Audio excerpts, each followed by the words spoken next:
விருதுநகர் மாவட்டம் களத்தூர் கிராமத்துல கடந்த ஞாயிற்றுக்கிழமை திருப்பணி ஒண்ணு சிவலிங்கத்துக்கு நடைபெற்றது.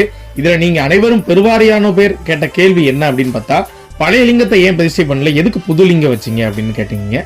இதுக்கு ஒரு சின்ன விளக்கம். நாம பழைய லிங்கத்தை தோண்டி எடுக்கும் போது பழைய லிங்கத்துல மேல உள்ள அந்த பானம் மட்டும்தான் கிடைச்சிச்சு, அந்த ருத்ரபாகம் மட்டும்தான் கிடைச்சிச்சு, கீழே ஆவுடை நமக்கு கிடைக்கல.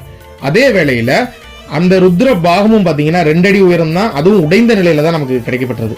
அதை நாம பிரதிஷ்டை செய்ய முடியாது. அதுக்காக தான் நம்ம புது லிங்கம் ஒன்று பிரதிஷ்டை பண்ணோம். அப்ப அந்த பழைய லிங்கத்தை என்ன பண்ணீங்க அப்படின்னு நீங்க கேட்கலாம். அந்த பழைய பானம் எங்க இருக்குன்னா இந்த கோவிலுக்கு பக்கத்திலே தான் இருக்கு. முதல்ல அதுல புதைக்கணும் அப்படின்ற ஒரு முடிவு இருந்துச்சு. அதுக்கு யாருக்கும் மனம் வரல. அதனால அந்த லிங்கத்தை நாம இப்ப அந்த கோவிலோட அந்த அருகாமையிலே தான் அந்த லிங்கம் இருக்குது. இன்றும் அந்த லிங்கத்துக்கு பூஜை தொடர்ந்து நடைபெற்றுட்டு தான் இருக்குது.